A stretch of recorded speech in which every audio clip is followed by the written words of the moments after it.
গতকালকে রাত্রিবেলা তোমার দাদাভাইকে বলেই রেখেছিলাম যে সকালবেলা না পার্কে যাবো, ঘন্টাখানেক হাঁটাহাঁটি করবো, তারপর এসে ঘরের বাকি কাজকর্ম রান্নাবান্না করবো। তো সকালবেলা ঘুম থেকে উঠে গেছি আমি অবশ্য তাড়াতাড়ি, তোমার দাদাভাইতে সর্বদাই মানে ওর তাড়াতাড়ি ঘুম ভাঙে। তো উঠার পর দেখছি যে একটাও তালা নেই, তালা খুঁজে আর পাচ্ছি না পাইনি, পাপাই হয়তো নিচে ফেলে দিয়েছে অথবা ঘরের কোথাও আছে, কিন্তু খুঁজে পাইনি। তিনটে তালা ছিল, তিনটের মধ্যে একটাও পাইনি। তারপর আর আমার যাওয়া হয়নি। তো ওদেরকে বললাম, মানে তোমার দাদাভাইকে বললাম যে যাও পাপাইকে নিয়ে একটুখানি হাঁটাহুটি করে এসো। তো আমি আর যাবো না, ঘরের দরজা খোলা রেখে যাবো, ভালো লাগছে না, সেই কারণে আর যাইনি। তো তারপর আবার শুয়ে পড়বো, তো ভাবছি 6টা তো বেজেই গেছে, তো ঘরের কাজকর্ম করে নিয়ে আগের দিন রাত্রে বাসন টাসন কিছু ধুয়ে শুইনি, আমি ধুয়েই শুতাম, কিন্তু পাপাই এত টানাটানি করছিল, এসে ওর ঘুম এসে গিয়েছিল, তো কান্নাকাটি শুরু করে দিয়েছিল। সেই কারণে ওকে ঘুম পাড়াতে গিয়ে আমি পরে আর উঠে এসে আবার বাসন তো ধোয়া হয়নি। তো যাই হোক, তো সকালবেলা ঘুম থেকে উঠে ভাবলাম চলো তাড়াতাড়ি কাজগুলো সেরে নিই, ওরা দুজন যতক্ষণ আস্তে আস্তে আমার এই কাজগুলো করা হয়ে যাবে। তো এদিকে এসে বাসন টাসন ধুয়ে জায়গা মতো তুলে রেখে দিয়েছি, তারপর চুলাটাও সুন্দর করে পরিষ্কার করে নিলাম, নিয়ে আর এবার যাব ওই রুমের কাজগুলো সেরে নেব। ওরা এখনও আসেনি, তো আমার এই দিকের কাজ মোটামুটি হয়ে গেছে। তো এইদিকে এসেছি আর বিছানাটা গুছিয়ে নিতে।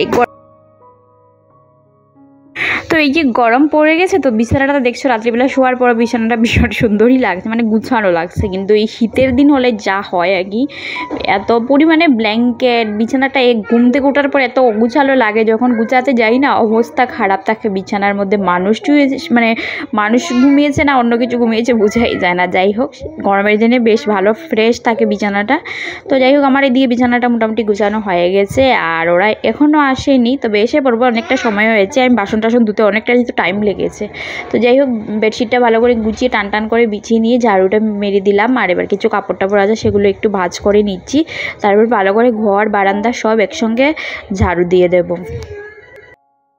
জানো তো, শহরের জীবন আর গ্রামের জীবনের মধ্যে না অনেকটা তফাৎ। যেহেতু আমি গ্রামের মেয়ে, গ্রামের বউ, কিন্তু শহরে আছি, সেই কারণে সেটা বুঝতে পারি। আমি যখন ঘরে যাই না, তো মানে সকালবেলা এই মোটামুটি 5:30 সাড়ে 5টায় আমরা উঠে পড়ি, বাড়ির সবাই। আমাদের তো জয়েন্ট ফ্যামিলি, বড় পরিবারে এক এক করে সবাই উঠে পড়ে, আর 6টা বাজা মানে অনেকটা বেলা। কারণ 7টা বাজতে না বার্ষিক কাজ সেরে স্নান টান, তারপরে সবার চা খাওয়া কমপ্লিট হয়ে যায়, তারপর রান্নাবান্না বসানো হয়ে যায়, মানে বাড়ির বাচ্চারা খেয়ে 8টার মধ্যে ওরা স্কুলে চলে যায়। বুঝতেই পারছো, 7টা বাজা মানে অনেকটা বেলা ঘরের জন্য। আর মানে ঘুম থেকে ওঠার পর বিশ্বাস করো নন স্টপ কাজ করি, যেহেতু জয়েন্ট ফ্যামিলি, মানে ফসল উঠানো হয়, বড় পরিবার, প্রচুর কাজ থাকে, প্রচুর মানুষজন। তো সেই কারণে না ননস্টপ মোটামুটি সকালে ঘুম থেকে ওঠার অবধি না, মানে উঠার পর রাত্রে শোবার আগ পর্যন্ত ননস্টপ কাজ চলে ঘরের মধ্যে।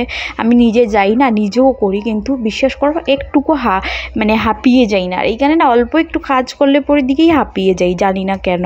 মানে কিছুতেই অল্প কাজ করার পরই মনে হয় যে অনেক কাজ করে নিয়েছি, আর পারছি না, শরীর দিচ্ছে না। কিন্তু এই জিনিসটা না বাড়িতে যাওয়ার পর কেন জানি একদমই ফিল হয় না।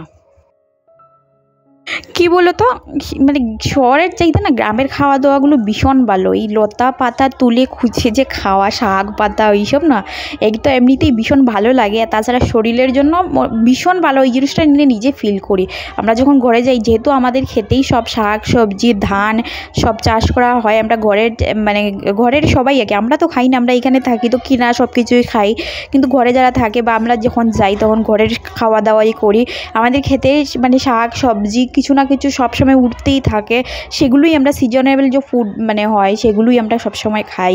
তো মানে ইনস্ট্যান্ট মানে একটা ভীষণ এনার্জি মানে শরীরের মধ্যে যে একটা হয় না, সেটা বোঝা যায়। কী কারণে বলো তো, আমি যখন এইখানে থাকি ভীষণ পরিমাণে চুল পড়ে, ঘরে গিয়ে 1 সপ্তাহ থাকার পর না আমার ওই চুল পড়াটা বন্ধ হয়ে যায়। মানে একটা এরকম গনে চুল আসবে, মানে গনতে পারবো এরকম 2-3টে করে আসে যখন চিরুনি করি চুলের মধ্যে। আর এইখানে থাকলে তো চিরুনি ভরে আসে। সত্যি গ্রামের মানে থাকার মজাটাও যেরকম আলাদা, আর খাওয়া দাওয়া সব কিছু ভীষণ ভালো কিন্তু শহরের চাইতে। তো বাস কী আর করবো বলো, আমাদের যেহেতু কাজকর্ম এইখানেই, তো আসতে তো হবেই ঘুরে, তাই চলে এসেছি। তো সেই কারণে না মানে ফিল তো করছি, আর এমনি তো ভীষণ মন খারাপ, সবাইকে ছেড়ে এসেছি। আর এইখানে আসার পর কি হয়েছে বলো তো, পাপাই যেহেতু অনেক মানে 1 মাস এই ঘরে থেকে যে সবার সঙ্গে, তো এখানে এসে না ও ভীষণ শান্ত হয়ে গেছে, চুপচাপ থাকে সারাদিন। তো একদমই মানে ওকে দেখেও ভীষণ কষ্ট হয়, আসলে আমাদের জন্য ওর কষ্ট হচ্ছে। তো কয়েকদিন তো লাগবে টাইম, ও অ্যাডজাস্ট করে নেবে, তবে ওর জন্য ভীষণ সত্যি বলতে কষ্ট হচ্ছে আমাদের সবারই, দুজনেরই। আমি আর শোনা তোমাদের দাদাভাই দুজন মিলেই বলছিলাম যে দেখো ওর মানে ওই একাকে তো না ভীষণ ফিল করছে পাপ্পাই। হ্যালো বন্ধুরা, কেমন আছো সবাই? আশা করছি শ্রীকিবা তোমরা সবাই সুস্থ আছো, ভালো আছো। নতুন আরেকটি দিন শুরু করছি তোমাদের সবার ভালোবাসা নিয়ে। আজকে হলো শনিবার আর এই বছরের শেষ দিন। কালকে বোধহয় পয়লা বৈশাখ। আজকে অ্যাকচুয়ালি আমাদের কিছু রিচুয়ালস আছে, যেমন নিরামিষ খেতে হয়, তাছাড়া আমের ডাল খেতে হয়, তাছাড়া নিমপাতা ভাজি ওইসব খেতে হয়। তবে আমি না এখানে কিছুই পাইনি, আমও পাইনি, নিমপাতাও পাইনি। তো সিম্পলি নিরামিষ রান্না করার চেষ্টা করবো। ঘুম থেকে উঠে মোটামুটি বাসি কাজ সব সেরে নিয়েছি। রাত্রিবেলা বাসন টাসন কিছুই পরিষ্কার করে শুইনি, তো সকালবেলা উঠে সব কিছু ক্লিন করেছি। তো এবার গিয়ে রান্নাটা আগে বসিয়ে দেবো, আর নিরামিষ রান্না করবো, সবজি আর ভাত করে নেব। তো চলো চটজলদি রান্না করে নিই। আর এইদিকে মোটামুটি গাছের জল টল দেওয়া সব কাজই মোটামুটি দেখতে পেয়েছে, সব আমার সারা হয়ে গেছে। আর সোনাপাও ঘুম থেকে উঠে পড়েছে, আর এই যে এখানে দুষ্টুমি করছে। আমি এইমাত্র মুখ ধুয়ে এলাম, এলে এসে একটুখানি জল খেলাম। চলো এবার রান্নাটা বসিয়ে দিই। আর এই যে পাপাই, তুমিও জল খাবে পাপা?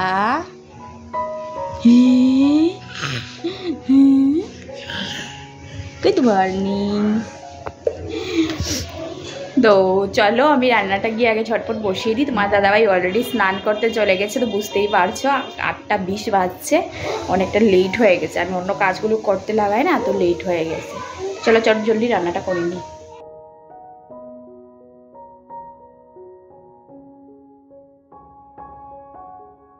এখানে কুমড়ো আলুর একটুখানি ছক্কা টাইপের করবো। টমেটো কেটে নিয়েছি, কাঁচা লঙ্কা একসঙ্গে সব কেটে ধুয়ে পরিষ্কার করে রেখেছি। অলরেডি কড়াইটা এখানে বসিয়ে দিয়েছি তরকারি রান্না করার জন্য। আর এইদিকে দেখো আমার ভাতটাও ততক্ষণে মোটামুটি হয়ে গেছে। এবার শুধু একটুখানি স্টিমে রাখবো। আর এই চুলোটা ভীষণ কষ্টকর হয়ে যাচ্ছে, চালানোটা শক্ত হয়ে যাচ্ছে। তো এইদিকে দেখো ওরা দুজন পার্ক থেকে আসার সময় ম্যাগি নিয়ে এসছে, দুধ নিয়ে এসছে, বিস্কিট নিয়ে এসছে, আর একটা ম্যাঙ্গো জুস নিয়ে এসছে, যেটা পাপাই এখন নিয়ে আমাকে বলছে আগে একটুখানি ওকে পাইপটা ঢুকিয়ে দেওয়ার জন্য ও খাবে। তো আমি কড়াইটা বসিয়ে দিয়েছি, গরম হওয়ার পর সামান্য একটুখানি তেল দিয়েছি, এই 2 চামচ মতো হবে, 5 ফোড়ন দিয়েছি। আর ইদানিং না একদম তেলটা কম, যথেষ্ট কম খাওয়ার চেষ্টা করছি, তরকারিতে কম দেওয়ার চেষ্টা করছি। তেলটা অ্যাকচুয়ালি যতটা কম খাবো ততটাই আমাদের শরীরের জন্য ভালো। আর আমরা তো টুনাটুনি দুজনের সংসার, তার মধ্যে অল্প অল্পই রান্নাবান্না থাকে। তাছাড়া এমন আহামরি আইটেম 3-4 ধরনের আমরা করিও না, ওই 1 বা 2 এর থেকে বেশি। আমার তরকারিটা রেডি হয়ে গেছে। আর এবার তোমার দাদাভাইকে ভাতটা দিয়ে দেবো। আর এইদিকে দেখো পাপাইয়ের জন্য একটুখানি ম্যাগি বসিয়ে দিয়েছি, একদম ঝুল স্যুপ টাইপের। তো এটাও ঠান্ডা করে নেবো আগে, তারপর দেবো পাপাইকে।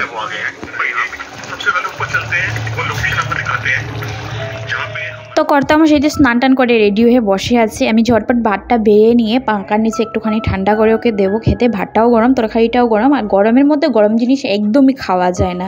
তো লেট হয়ে গেছে, কি করবো। তো তোমার দাদাভাই রাতে খাবারটা দিয়ে আর ওইদিকে পাপার ম্যাগিটা বেড়ে রেখেছি যাতে ঠান্ডা হয়ে যায়, আর উপরে পাঙ্কাটাও চালিয়ে দিয়েছি। এদিকে টিফিনটা প্যাক করে নিয়েছি, আর ওইদিকে পাপাইকে খেতে বসিয়েছি, ম্যাগিটা খাইয়ে দিচ্ছি। ম্যাগিটা না তেমন একটা তো খাওয়াই না, বাচ্চাদের জন্য ভালো না। তো তোমার দাদাভাই দেখছি নিয়ে এসছে, তো ভাবলাম যে চলো ওকে খাইয়ে দিই। আর তোমার দাদাভাই বেরিয়েও পড়েছে, ডিউটি চলে গেছে। আর ম্যাগি নিয়ে ওকে বসিয়েছি কেন বলো তো, ও বিজি থাকবে না, তো ওইদিকে মন থাকবে না, না হলে 1 ঘন্টার জন্য কান্না জুড়ে বসবে। তো তারপর চলে এসেছি এদিকে চা করতে। চায়ে দুধ গরম করে নামিয়ে নিয়েছি, ওর জন্য জাল করে রেখে দিয়েছি। আর আমার জন্য চা, তার আগে একটুখানি 3-4টা রুটিও করে নিয়েছি। তো চলো রুটি করার পরই চাটা বসিয়েছি, চলো চাটা এবার এনজয় করা যাক। তো এখন বাজছে বেলা 11টা, আর আমি এইমাত্র 1 কাপ চা করে নিয়ে এসেছি। আর বাইরে কাজ চলছে, তো প্রচুর আওয়াজ হচ্ছে, ভিডিও শ্যুট করা একদমই যাচ্ছে না। আর তোমার দাদাভাই তো কখন চলে গেছে, আর আমি ঘরে কাজ করবো, রান্নাঘর গুছাচ্ছিলাম। তো এবার ফ্রি হয়ে তারপরে 1 কাপ চা করলাম, এবার চাটা খাই। আর সঙ্গে না ভাত খেতে ইচ্ছে করছে না একদমই, তো একটুখানি 2-3টে রুটি করে নিয়েছি, তো রুটি দিয়ে চাটা খেয়ে নেবো। পাপাইও পাশে বসে আছে, কথা বলছে। এই বারান্দাটাতে না কেউ আসেও না, তেমন একটা হাঁটাউটিও হয় না। তারপরে এত মাটি পড়ে কোথার থেকে জানি না উড়ে এসে না প্রচুর মাটি হয়, যেগুলো না ঘরের মধ্যে চলে আসে। আর মনে হয় দিনে 2-3 বার মুছলেও কম হবে, তবে মুছি তো একবারই, মাঝে মধ্যে মুছাও হয় না। ঝাড়ুটা না দিনে মোটামুটি 5-6 বার দিতে হয় এরকম। তারপরে তোমার দাদাভাই এসে বলবে, হ্যাঁ তুমি কি বারান্দাটা ঝাড়ু দাও না, পরিষ্কার করো না, তখন না ভীষণ রাগ ওঠে আমার। চলো বারান্দা না ঝটপট মুছিয়ে নিই, বাকি কাজকর্ম মোটামুটি কমপ্লিট হয়ে গেছে।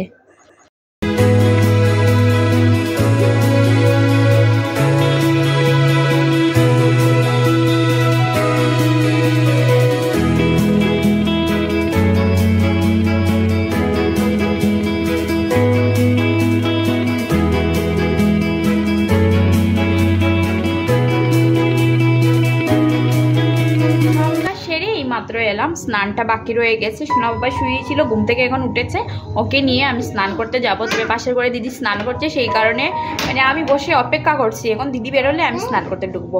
আর কাপড় যেগুলো গতকালকে ধুয়েছিলাম সেগুলো শুকিয়ে গেছে, তুলে এনে রেখেছি, এখন দিদি দিবে কাপড় মেলে। মানে আমরা তো বুঝতেই পারছো অ্যাডজাস্ট করে চলি, মানে দিদি দিলে আমার জায়গা হয় না, তো আমরা পরপর মানে একদিন যদি আমি ধুই তো পরের দিন দিদি ধুই। তবে এখন না গরম পড়ে গেছে তো কোনো অসুবিধে নেই। সে যাই হোক, এবার যাবো স্নান করতে, দিদি বেরোলেই স্নান করতে যাব।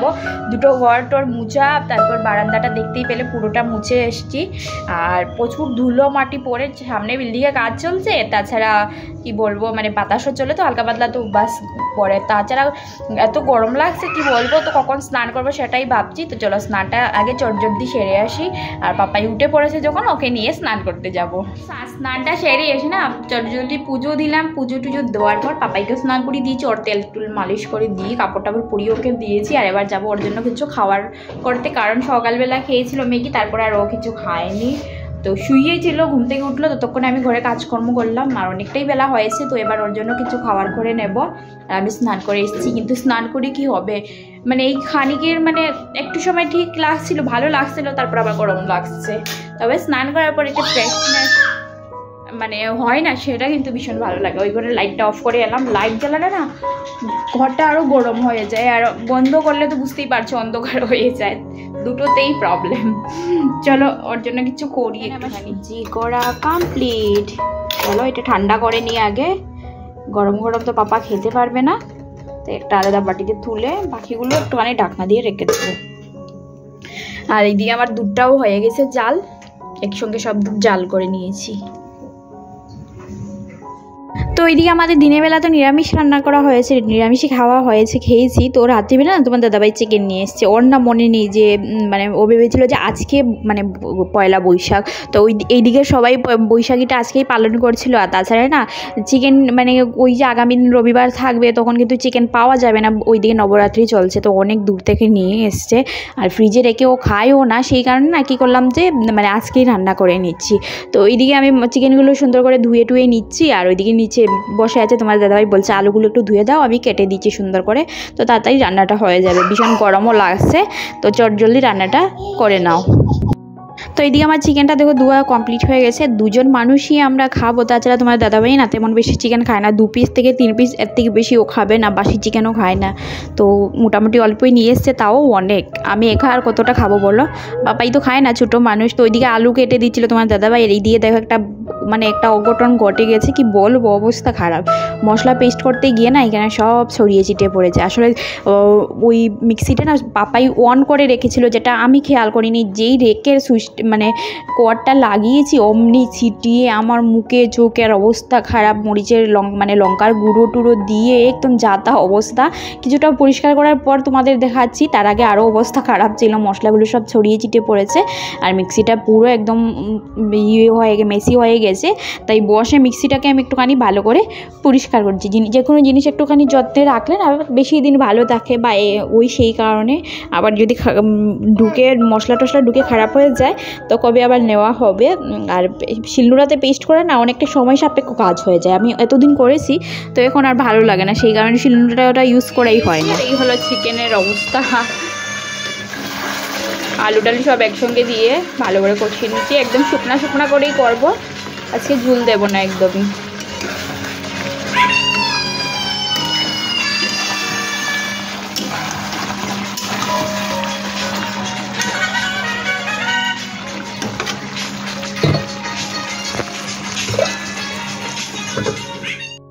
চিকেনে তো বলেছিলাম ঝুল দেবো না, তবে আমি চলে গেছিলাম ওয়াশরুমে। তো তোমাদের দাদাভাই এই যে চিকেনে একটুখানি ঝুল দিয়ে দিয়েছে, বলছিল একটু ঝুল ঝুল ভালো লাগবে। তো ব্যাস ভাত খাবো যেহেতু ঝুল থাকলে ভালো লাগবে, এর সঙ্গে আর কিছু নেই, এটাই চিকেনই হচ্ছে শুধু। তো সেই কারণে আর কি আর বলবো, দিয়ে দিয়েছে তো দিয়ে দিয়েছে, অল্প ঝুল দিয়েছে। তো চলো ভিডিওটা না আজকের জন্য এখানেই শেষ করছি। টাটা বাই বাই, সবাই ভালো থেকো সুস্থ।